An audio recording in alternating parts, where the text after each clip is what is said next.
ሀገር ህይወት እንደምታስበው ቀላል አይደለም።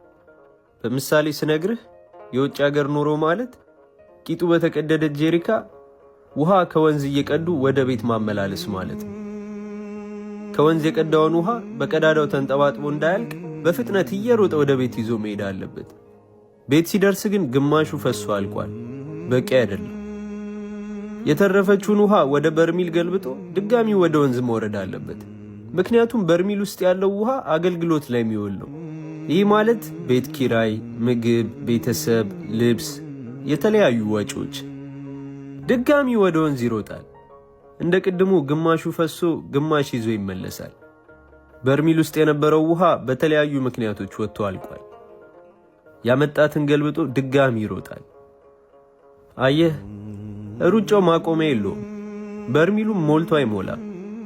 ቀዳዳው ማንጠባጠቡን አያቆምም። በእሱ መመላለስ ውስጥ ያለውን ድካምም አስብ። ስለዚህ ወረተኛ ሆኖ ወይም ረስቶ አይደለም። እንዲያውም አንተ እየደወልክ ማበረታታት፣ ተስፋ መስጠት አለብህ።